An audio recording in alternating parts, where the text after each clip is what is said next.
बातमी आहे बीडमधून। बीड जिल्ह्यामध्ये सरपंचाच्या हत्येच्या नंतर हिंसक आंदोलन आता सुरू झालंय।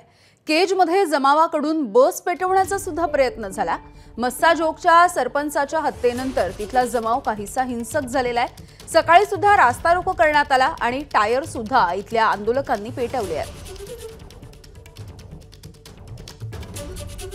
तर बीडमधली ही दृश्य आपण बघतोय। सरपंचाची हत्या झाली आणि त्यानंतर इथला जमाव काहीसा हिंसक झालेला आहे।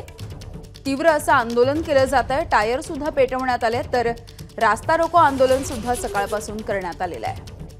गोविंद शेळके आमचे प्रतिनिधी अपडेट्स देत आहेत। गोविंद, या हत्येच्या संदर्भात काही माहिती मिळू शकली आहे का आणि सध्याचं तिथलं वातावरण कसं आहे? हा जमाव हिंसक झाल्याचं कळतंय। यामिनी हिंसक जमाव झालेला आहे आणि संवेदनशील वातावरण आहे असं म्हटलं तर चुकीचं ठरणार नाही, कारण रात्री ज्यावेळी संतोष देशमुख जे मस्साजोगचे सरपंच आहे त्यांची हत्या झाली आणि त्यानंतर जमाव रस्त्यावर आला होता। सकाळी आता जवळपास 4 ते 5 तास झालं मस्साजोग आणि केज या दोन्ही ठिकाणी रास्ता रोको सुरू आहे।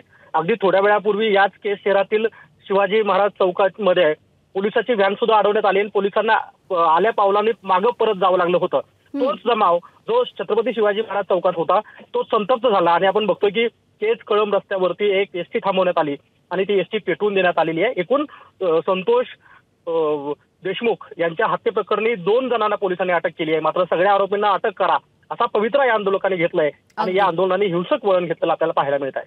अगदी धन्यवाद गोविंद या अपडेटसाठी। एबीपी माझा, उघडा डोळे बघा नीट।